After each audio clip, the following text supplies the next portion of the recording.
فقط یه روز زمان دارم تا برای آزمون نمونه دولتی بخونم، یعنی دقیقاً امتحان فردا نه پس فردا ساعت 7 صبح و من هیچی نخوندم و میخوام بخونم ببینم نتیجهش چی میشه. خب آقا الان که من دارم این ویدیو رو میگیرم چهارشنبه است و هولوش ساعت 6. فردا نه پس فردا جمعه 7 صبح امتحان نمونه دولتی دیگه، آزمون نمونه دولتی و من هیچی براش نخوندم و آخرین امتحانمون تقریبا 1 ماه پیش بود دیگه. برای خرداد امتحان دادیم و برای هر امتحان ما یه وقت جدا داشتیم، یعنی مثلا یه روز 2 روز وقت داشتیم، اما الان تمام امتحانا رو تو یه روز باید بدیم. 100 تا سواله و البته فکر کنم 100 تا سواله و خب من هیچی نخوندم و تازه 1 روز قبل امتحان میخوام شروع کنم به خوندن و ببینم که نتیجهش چی میشه و بیام تو ویدیو بگم.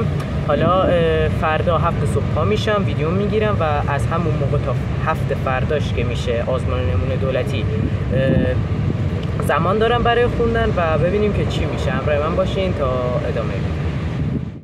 خب آقا الان دقیقا فردا همون روز و ساعت هم تقریبا دیگه 7 و بریم بخونیم.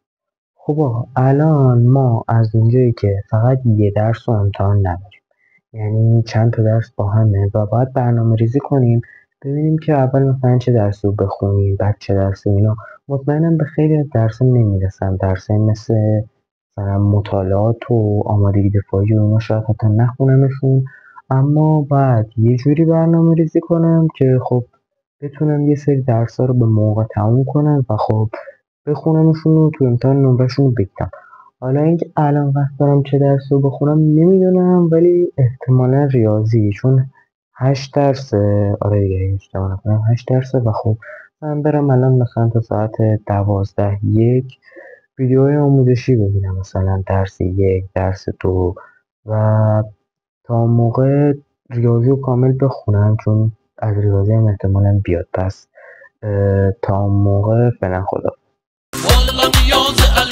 خب آقا ساعت دیگه تقریبا 2 و من تا الان که نمیشه گفت، ولی خب ریاضی خوندم و اینطوری که مثلا ویدیو اول مثلا فصل اول من دیدم 2 ساعته، من توی 1 ساعت تمومش کردم، چون خب بعضی چیزا رو میدونستم از قبل، یادم بود دیگه، چون 1 ماه پیش تقریبا امتحان دادم. بعد گفتم که بیام از اول به آخر بخونم، یعنی بزنم فصل 8.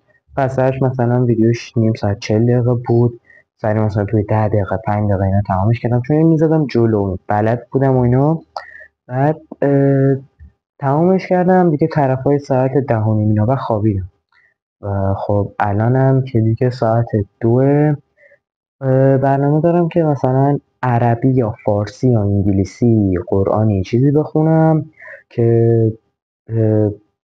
دیگه از ساعت 9 به بعدم بشینم مثلا علوم رو بخونم، چون من از ساعت 5 چون باشگاهم ساعت 6 تا 8 شروع میشه، از ساعت 5 باید برم تا 9 هم نیستم، 1 ساعت راه، 1 ساعت هم از اون ور. بعد همین دیگه مثلا الان بیام درسایی مثل عربی و فارسی و اینا رو بخونم، اون موقع علوم بخونم. حالا میرم بخونم هر درسی رو که خوندم و بهتون میگم، و قصد دارم اولی عربی باشه بعد فارسی، حالا هر چی شد بهتون میگم. تا اون موقع خداحافظ. صوت صفیر البلبل. خب آقا دیگه الان تقریبا ساعت 3:30 و میخوام برم فارسی بخونم. یه عربی تا یه جای خوندم دیگه، تا یه جایی که بتونم جواب بدم و برم فارسی بخونم 1 ساعت و نیمی که وقت دارم و بعدش حالا برای ساعت 9 به بعد یه برنامه‌ای دارم، حالا اونو میگم در ادامه ویدیو. خب آقا الان تقریبا ساعت 5:15 و من دارم میرم باشگاه. فارسی هم دیگه تا یه حدی خوندم، حالا نمیشه گفت مثلا فولم و اینا، ولی خب دیگه همین که یه درس مثلا اصلا لای کتابو باز کنیم خودش خیلیه. و خب بچه اون برنامه‌ای که میخواستم بگم اینه، الان من ریاضی خوندم، یعنی یه درس ریاضی و یه درس عربی و با فارسی کلا سرجم میشه 3 درس. اگه قرار باشه ساعت 9 برگردم یه علومم بخونم، یعنی فقط علوم رو بخوام بخونم کلا میشه 4 درس. یعنی ما این هم مثلا برنامه‌ریزی کردیم که فقط برای 4 درس باشه، باز زیاده ولی خب این که مثلا 4 درس بخونی میدونی یه جوریه، باید چالش میدونی سطحش بالاتر باشه و من این برنامه رو دارم. ساعت 9 که برگشتم علوم و فصل زیستش رو میخونم. حالا اگه رسیدم من فصل فیزیک رو میخونم، فکر کنم فیزیکش 4 فصل باشه و زیستش هم یا 5 فصل یا 6 فصل. حالا یه خلاصه وار میخونم. بعد برم انگلیسی رو بخونم. حالا انگلیسی مثلا نوشتار کلمات، این که چطوری نوشته میشن و حالا مثلا فعل و قواعد و فعل با قاعده و بی قاعده رو بخونم. اونها یه خورده سختن ولی همینطوری میخونم. بعد بچه‌ها این چالش 24 ساعت وقت داره. یعنی من از 7 امروز وقت داشتم تا 7 فردا، 7 صبح. یعنی 7 صبح امتحانم دیگه. دقیق نمیدونم ساعت چند با پاشم و برم مثلا برای امتحان و اینا، ساعت چند با اونجا باشم.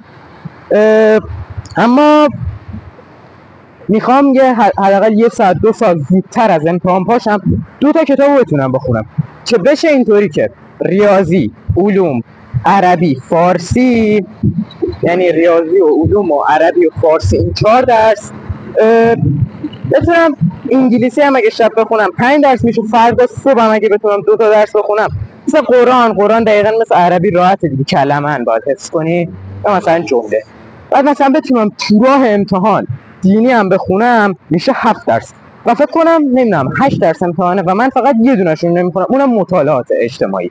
و خب خیلی خوبه از 8 درس بتونی 7 درس رو بخونی. حالا نه مثلا فول اما این کار رو انجام میدم تا جایی که بتونم. و خب الان هم که دارم میرم باشگاه، حالا برگشتنی هم باز ویدیو میگیرم و سعی میکنم تا جایی که میتونم همین برنامه که گفتم، یعنی از حالا اون 8 درس بتونم تقریبا 7 درس رو بخونم و آره دیگه ببینم چی میشه. خب آقا من الان رسیدم خونه و خب ساعت هم دقیقا همون 9 شد که گفتم و خب الان برم یکم علوم بخونم. بعدش یه نگاهی حالا به انگلیسی هم میندازم اگه شد، چون زیاد سخت نیست. بعد صبحم اگه بتونم 1 ساعت 2 ساعت زودتر بیدار میشم و حالا اون درسایی که مونده مثل فارسی و اینا رو که نخوندم و میخونم و همین دیگه. تا فردا صبح، خداحافظ.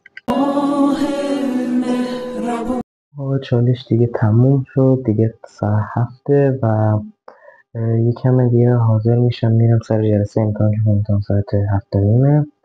بعد حالا اونجا ویدیو میگیرم همه باشیم. ما دیگه بریم سر جلسه. سری حاضر شدم، یه رو دیگه امتحانه و خب بعد امتحان میبینمتون. خب آقا ساعت 10:30 و تقریبا 2 ساعت و نیم حداقل امتحان طول کشید و من الان اومدم توی پارکی که ادامه ویدیومو بگیرم. یه دقیقه. خب آقا ما رفتیم امتحان دادیم، 125 تا سوال بود. بعد 2 تا پاسخنامه داشت یاره، 2 تا برگه یعنی یه دونه پاسخنامه داشت، 2 تا برگه بهمون دادن. برگه اول 75 تا سوال بود مثلا راجع به حالا درس و اینا، همون درسی که خوندم. آره کلا همون 8 تا بود، همون 8 تا که گفتم. فقط مطالعات رو نخونده بودم که خب ایمی نداره. و خب برگه بعدی هم یعنی اون 75 تا به کنار، 50 تا بعدی هوش و اینا بود. مثلا نمیدونم چطور مثال بزنم. سوالی پرسیده بود مثلا 5 تا متهم اینجا فلانی میگه اون دروغ میگه، این میگه مثلا اون متهم نیست، اون میگه من تا وکیلم نه حرف نمیزنم. اینا مثلا میپرسید کدومشون. 2 نفر از اینا میگفتش که مثلا گناهکارن کدومشون. اینطوری در مورد هوش بود و همین دیگه. آقا رفتیم امتحان دادیم و تجربه خوبی بود. اینکه تو یه روز 24 ساعت و خوب تونستم چالش رو جدی پیش برم. از 8 تا درس تونستم 7 تاشو بخونم و واقعا هم خوب جواب دادم توی ورقه. و اینکه نمره منفی هم داشت و اونایی که شک داشتون نباید جواب میدادی و من همش شک داشتم. بعد همین دیگه. خلاصه مرسی که تا اینجای ویدیو همراه من بودین. اگه میخواین برای کنکورم این کارو کنم حتما ویدیو رو لایک کنید و تا ویدیو بعدی خداحافظ.